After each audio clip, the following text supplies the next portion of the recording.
Hello everyone. ব্রাজিলের বিপক্ষে Morocco সেই ম্যাচটা ড্রয়ের পর আনচেলত্তি এবং ভিনিসিউস জুনিয়র প্রেস কনফারেন্সে এসেছিল এবং আপনারা অনেকেই জানেন যে সেই প্রেস কনফারেন্সে আনচেলত্তি রেগে গিয়েছিল। তো তার রাগার কারণ কি ছিল? আনচেলত্তির রাগার কারণ ছিল যে তাকে আসলে ব্রাজিলের সাংবাদিকরা, আপনারা জানেন ব্রাজিলের মিডিয়া সম্বন্ধে তারা অনেক পুশ করতেছিল যে আপনার ট্যাকটিক্সে ভুল আছে, আপনি টিম সিলেকশনে ভুল করছেন। এখন ব্যাপারটা হচ্ছে দেখেন, আনচেলত্তির উপর এমনিতেই অনেক প্রেশার। আ ব্রাজিলের সর্বকালের সেরা টিম তো এটা না। বরং অনেকে বলে this is the worst team Brazil have ever had. তাই না?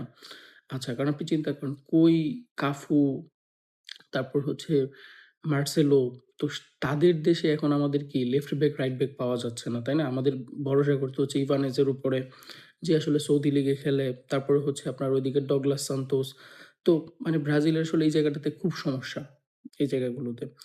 তারপরেও আনচেলত্তি কি করতেছে? He is trying his best. তো আনচেলত্তি একটা উত্তর দিয়েছে খুব সুন্দর। আমার কাছে কথাটা ভাল লাগছে। আপনারাও এটা রেগে গিয়েই সে বলছে যে, "আপনি তো আসলে ১ম ম্যাচেই বিশ্বকাপ জিতে যাবেন না, তাই না?" এবং এটা কিন্তু সত্যি কথা। আপনি দেখেন আনচেলত্তির মানে প্রায় ৫ টা চ্যাম্পিয়ন্স লিগ জেতার অভিজ্ঞতা আছে। তো সেই অভিজ্ঞতা থেকেই এই কথাটা বলছে যে, "আপনি একদিনে আসলে ১ম ম্যাচেই আপনারা চ্যাম্পিয়ন হয়ে যাবেন না, তাই না?" আর এটার উদাহরণ তো আমাদের চোখের সামনে আছেই। তো আনচেলত্তিকে আসলে আমাদেরকে সাপোর্ট করতে হবে। এইভাবে আনচেলত্তিকে খেপাইয়া দিয়া যে আপনার দ্বারা হচ্ছে না, এই সেই। এটা আসলে কোনো ওয়ে না। ঠিক আছে? এবং আনচেলত্তি আসলেই রেগে গেছে। এবং এখানে আরেকটা সুখবর হচ্ছে যে আমাদের জন্য নেইমার সিরিয়াসলি হাইতি ম্যাচে খেলবে এবং এটা মোটামুটি সিউর।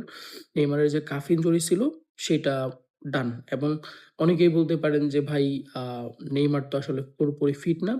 হোয়াটএভার, নেইমার যদি ফিট নাও হয়, আ লেটেস্ট যে আপডেট, সে এটলিস্ট ম্যাচে ২০ মিনিট খেলার মতো তার ক্যাপাবিলিটি আছে এবং এই ২০ মিনিট যদি সে লাস্টে আসে, তাহলে সেইখানে আ সে খুব অসাধারণ কাজ করবে। কারণ হচ্ছে আপনি দেখেন যে লাস্টের ম্যাচে যেই অবস্থা ছিল, এই অবস্থাতে কোনোভাবেই আসলে আমরা, মানে এটা সত্যি কথা যে লাস্টের ম্যাচে যেই টিম যেই পারফর্ম করছে এটাতে আমরা বিশ্বকাপ জিতবো না। এবং আরো সত্যি করে বলতে গেলে যে ফার্স্ট হাফে যে খেলা হইছে এই খেলাতে আসলে কিছুই হবে না।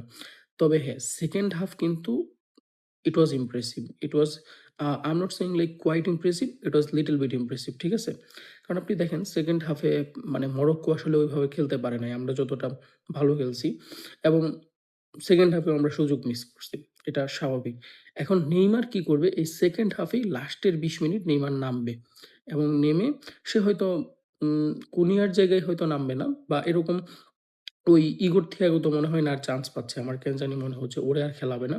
তো এখানে যে থাকবে ওর জায়গায় হয়তো নেইমার ২০ মিনিট আসবে এবং নেইমার ২০ মিনিট এসে এই জায়গাটা সে খেলে দিবে ইনশাল্লাহ।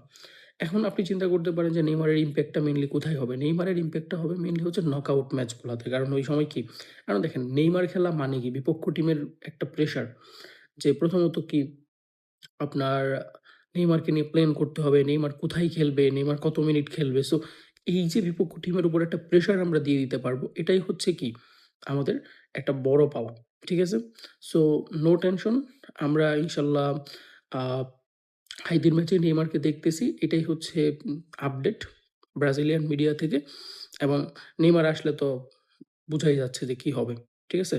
এবং আনচেলত্তি আসলেই রেগে গেছে। দেখি আনচেলত্তি রেগে গিয়ে এখন আমাদেরকে কি উপহারটা দেয়।